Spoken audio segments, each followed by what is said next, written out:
A New York Knicks legend gives high praise to Deuce McBride, and I'm here to break it all down. All that and much more on the Knicks Digest. What's up, guys? It's your boy Dariel from Knicks Digest, and of course, let's get right into today's video. So Jeff Van Gundy, the New York Knicks legend himself, had some high praise for Deuce McBride. And if you take a look at the quote here, you trust competitors, McBride's a competitor. In the last few videos that Chris and I have been putting out, one of the key components that we've been talking about is the play of Deuce McBride. As of late, Deuce McBride, it seems like he's gaining the trust of Knicks fans as each game goes by. Last night, he had 29 points on 10 of 17 shooting from the field and 9 of 14 shooting from the three-point land. Of course, the Toronto Raptors, they're kind of in a rebuilding mode. Sorry, Ben. Scotty Barnes is injured. Emmanuel Quickley and RJ Barrett, former Knicks, they're going through some personal stuff. So last night against the Toronto Raptors, Deuce, yes, had a good game, but of course, we got to take the competition level into effect. But moving forward, with the play of Deuce McBride, how are Knicks fans feeling going into the playoffs? So for the last couple of weeks, we've been the 4th seed or 5th seed, switching with the Orlando Magic, and it's been looking like it's gonna be a head-on collision between the Orlando Magic and the New York Knicks for the first round of the playoffs. But with last night's win and the Cavs losing last night, I believe it was to Charlotte, now the Knicks are actually moving up to the 3rd seed, and we face whoever's in the 6th seed. And the 6th seed is the Indiana Pacers. But before we get into all that, I just want to keep honing in on Deuce McBride and the play that he has been showing us for this month. Just the month of March, Deuce McBride has been averaging 14 points, 3.2 assists, and 2.2 rebounds in 12 games. Now, the 14 points that he's been averaging for this month is basically a double of what he's been averaging for the whole season. Now, of course, some of you might say, hey, Dariel, you got to take a look at the competition. You got to take a look at the teams we played. Well, that's a good thing you brought it up. Even though you guys didn't really bring it up, I brought it up myself. But let's take a look into the numbers and let's dive deeper. So these are all the numbers for Deuce McBride for the month of March. So the first game against Cleveland, then we got Atlanta, Orlando, 2 games back-to-back with Philadelphia. Even though Joel Embiid is out, Philadelphia definitely has a lot of talent.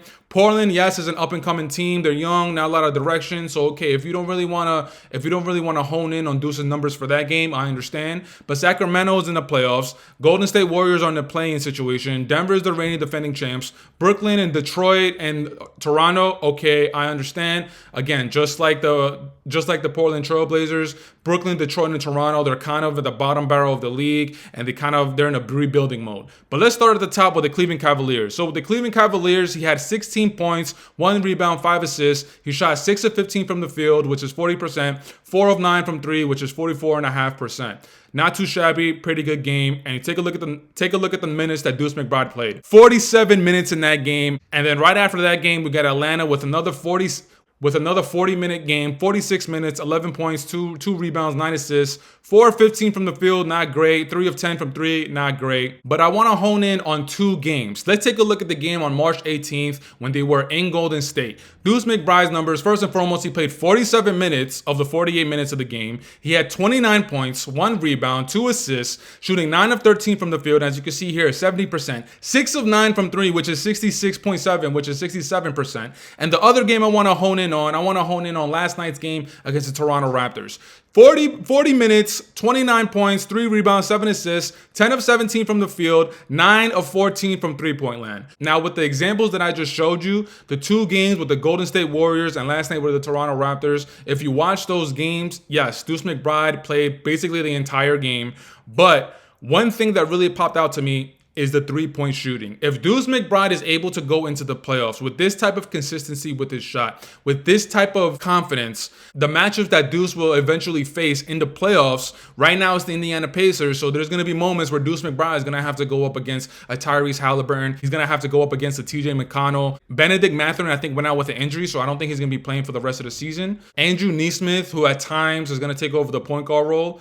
But honestly, Deuce McBride going up against those type of players, I don't watch the Indiana Pacers night in, night out like I do with the New York Knicks. But I am seeing Deuce make a lot of headway throughout the internet. I'm seeing different media outlets give Deuce McBride his props. And to be a little bit more specific, JJ Redick podcast, he recently had Tim Legler on one of his episodes, and they pretty much had a whole segment just giving Deuce McBride his props and how hard he's been playing, how well he's been playing, how it looks like Coach Tibbs and Jalen Brunson, they finally have someone that they can depend on going into the playoffs. I don't really see a lot of news on the internet talking about Halliburton's backups. And if Deuce is making this type of headlines, then that means he must be doing something right. But speaking of the Indiana Pacers, of course, their star player, Tyrese Halliburton, there's been a lot of talk regarding him and his play as of late. Ever since the in-season tournament when they lost in the finals to the Lakers, and maybe a few weeks later or about a month later, he went down with a pretty nasty hamstring injury. But the talk of the NBA is pretty much that Tyrese Halliburton kind of came back early because he wanted to reach that 65-game quota in order to be eligible for the max or the super max. And if you take a look at Tyrese Halliburton's play as of late, it hasn't really been as impactful as it was in the beginning of the season during the whole in-season tournament time. And everybody's been saying that he's playing through injury. So, and especially a hamstring injury, the only way a hamstring injury is going to be able to fully heal is if you're completely off it and you give it some time. But with Halliburton playing through it, it doesn't really seem like he's going to be able to get back to his 100%. So if he's not 100% going into the playoffs, Jalen Brunson might have an advantage. And again, Deuce McBride might have an advantage. And of course, Deuce is going into these games as of late thinking that there's not really much of a mismatch. Deuce McBride is looking like he's carrying himself with a lot of confidence. The way he's taking the shots, the way he's being aggressive with driving to the rim. And again, like I said, just taking the shots that are available to him is another sign of being aggressive. There are a lot of times where a player on the court is trying to play and not make a mistake. And if the ball is swinging, rotate, and the player has a shot, but he passes it up, that's a sign of a lot of things. That's a sign of maybe his confidence is down. That's a sign of him not being aggressive. But with Deuce as of late, we can't really be saying that. He's taking the shots that are available to him. He's being super aggressive with his shot. He's believing in that all of his shots are going in. He has the confidence from Coach Tibbs. He has the confidence from Jalen Brunson. So I'm just saying that going into the playoffs, right now we're projected to play the Indiana Pacers. I don't really know if there's a big mismatch other than physically. Tyrese Halliburton is 6'5", 6'6", and Deuce McBride, I believe, is around like 6'2", 6'3". But all these other players, Andrew Nesmith, TJ McConnell, there's not really a big mismatch with those players. So Deuce might be able to hold his own against those players. And again, like I just said, Tyrese Halliburton looks like he's injured and he's going to be going into the playoffs injured. So Deuce McBride might be able to take advantage of that. Now we have maybe about a couple weeks left in the season. So right now the Knicks are in 3rd seed and the 6th seed is the Indiana Pacers. But again, a lot of things could happen within those 2 weeks. The Knicks could drop, the Orlando Magic could go up, or vice versa. We still might end up playing the Orlando Magic in the first round. But before I wrap up this video, I just want to give my props to Deuce McBride because I remember when the beginning of the season started, Chris and I, we were talking about the backup point guard minutes going into the trade deadline that we would like to see the Knicks try and target somebody with a little bit more experience, maybe a veteran leader. But the way Deuce has been playing, I think we're going to be okay. I'm not saying that Deuce McBride is going to be able to outplay whatever matchup he has, but my confidence in Deuce has risen exponentially compared to the beginning of the season. And going into the trade deadline, I really wanted the Knicks to focus in on a veteran leader.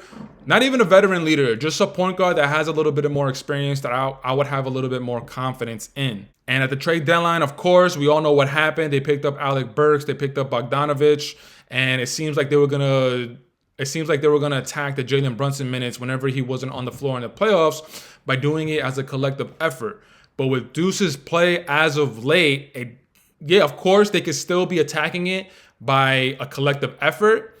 But Deuce McBride, it seems like he's the one that's just taking on all the responsibility. And he's the one that's like, no, this is my spot. I'm going to be backing up Jalen Brunson. And I'm going to be able to show you why I deserve to be backing up Jalen Brunson. So Deuce, huge salute from a big Knicks fan over here. The Knicks don't play today, but tomorrow I believe they're at San Antonio or they're back at the Garden playing the San Antonio Spurs.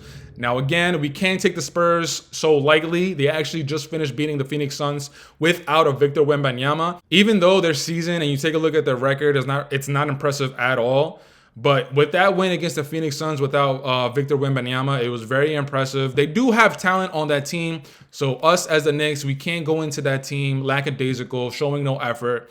And I'm very confident in Jalen Brunson going into that game and just putting the team on his back and completely dismantling the San Antonio Spurs. If we lose, it'll be really disappointing, but it won't be the end of the world. But that's it for today's video, guys. I want to say thank you for checking out the video. Make sure to leave it in the comments. Let me know what you guys think about Jeff Van Gundy's remarks towards Deuce McBride. And also leave it in the comments. Let me know what you guys think of Deuce McBride's play as of late. But until next time, guys, you know the drill. You know the vibes. Taj Gibson for president. Even though he plays for the Detroit Pistons, it's always going to be Taj Gibson for president. Jalen Brunson for all the MVPs. Deuce McBride for co-MVP. And until next time, guys, we'll check you out in the next video. Peace.